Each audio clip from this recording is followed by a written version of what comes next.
Mga lads, ay po tayo. Lunch. Ito yung baboy na may pinya.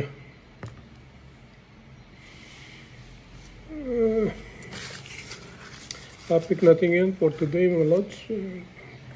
Tungkol dun sa pagkaka-aresto kay dating Pangulong Duterte sa ICC.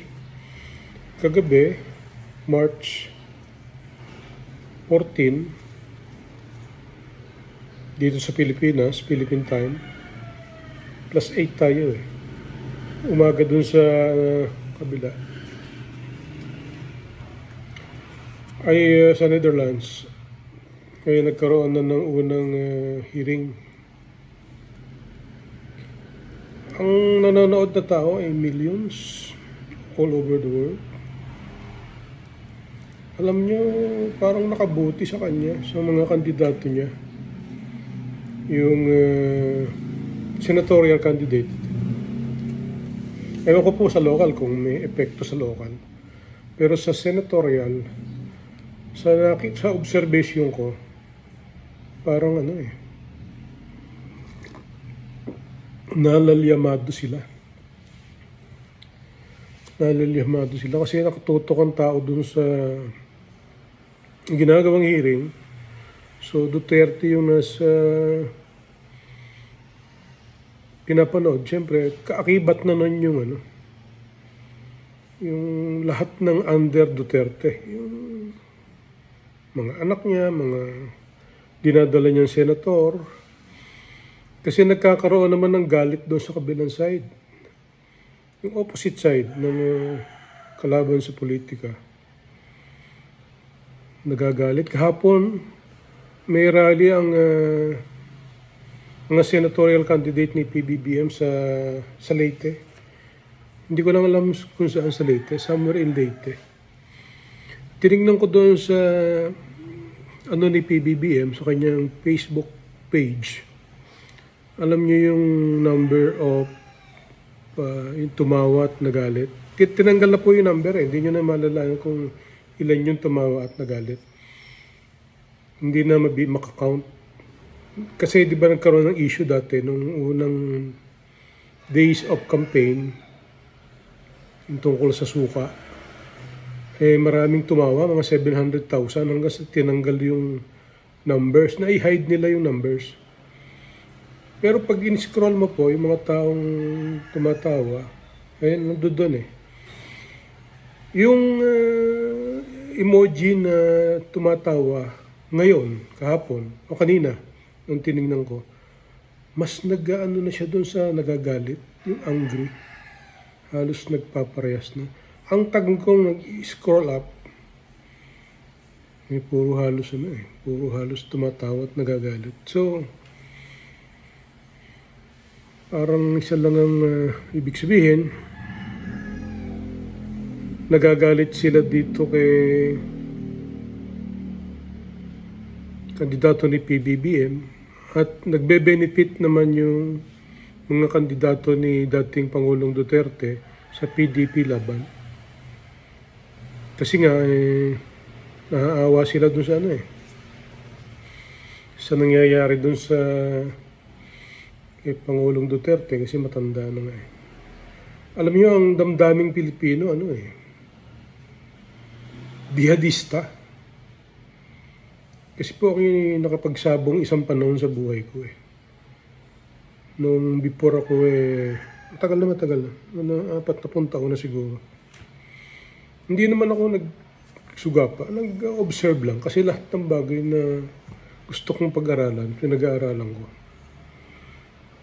At yung sa sabong, pagdihado, ang ingay sa sabungan, maraming natutuwa. So, hindi lang sa sabong, kasi minsan naman sa sport ganun din.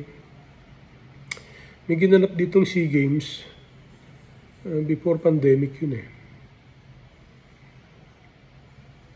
SEA Games. Dito naglalaro sa Imus Grandstand, Imus Oval. Football eh. Ang maglalaban ni Indonesia at Cambodia. Ang Indonesia, napakarami nilang fans ng football na from Indonesia nag-fly sa Manila para manood ng mga games. Ang Cambodia, wala siyang wala siyang masyadong hakot na mga fans.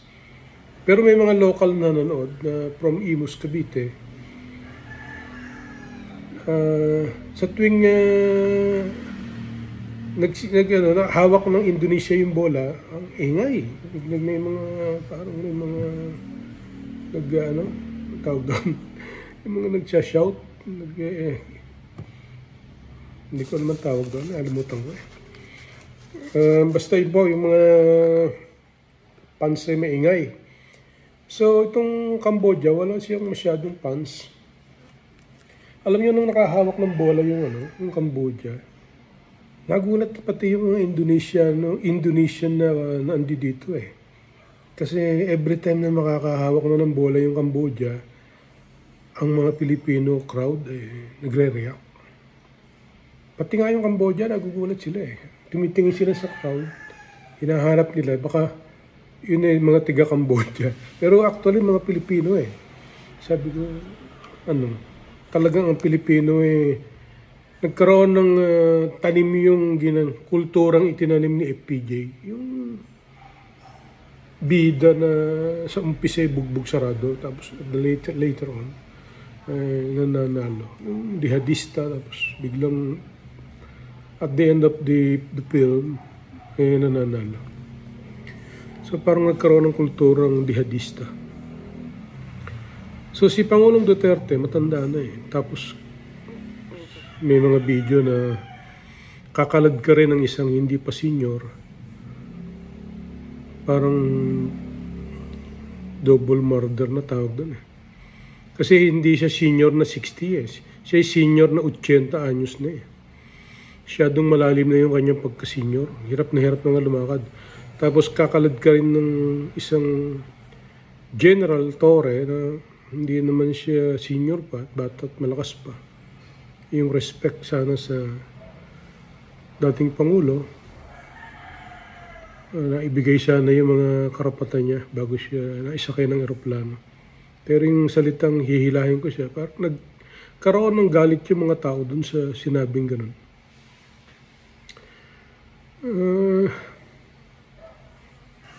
Ayun po ang aking naobserbahan. Sa ngayon parang malaki na ang chance ng PDP na manalo. At may napanood din akong vlogger na meron daw, ako kung fake news yun. Ilang mga kandidato na gusto ng lumipat sa kabilang side, pero parang hindi na po ang usapin kasi ngayon yung pambubudol, tsaka ito nga kung bibigyan mo na ng chance na naman yung sa kabilang lumipat, then later on lilipat na naman yun din.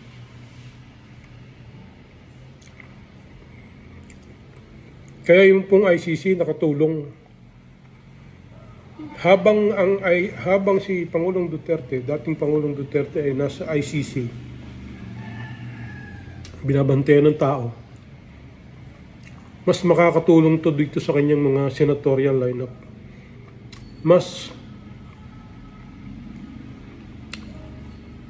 Kasi nakakapagsalita sila nakatutok ang buong mundo. So yung kabilang side naman, hindi makapag-depend. Sila naman ang natatabunan ngayon. Kaya kahit hindi sila mag-campaign sa mga baryo-baryo ng probinsya, palagay ko hindi na kailangan kasi sa social media at sa television, napapanood na yung sa ICC. Hindi nga alam buong Pilipinas kasi buong mundo So advantage ng PDP. Kaya napakalaking bagay napakasama ang ginawa ng kabilang side sa pangyayaring yan. Tapos sana pinatapos na muna yung eleksyon. Parang may laban pa sila dati Yung mga bago mangyari yan, parang mas lamang sila Nangunguna lagi yung kanilang mga Pero ngayon, Kung may magsasurvey ngayon ng totoo, para makikita mo na yung result, palagay ko, marami na makakapasok sa lineup ng PDP laban.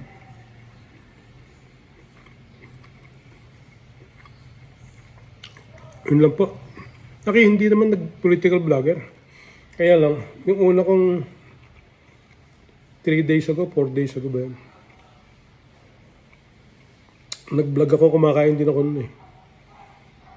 Ngayon maraming nanood, nasa 1,500. Hindi naman ako normally nakakagano ng views. Tsaka nadagdagan ako ng maraming subscriber, maraming nag-subscribe.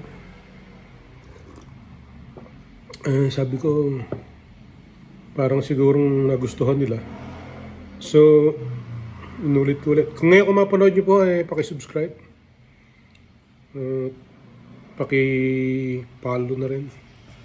Subscribe and like. 4 years, 5 years na ako nagbablog eh. Hindi ako umasenso eh. Baka sakali ngayon lang. Tulong nyo na sa akin. Salamat po sa panonood at pagtitiyaga.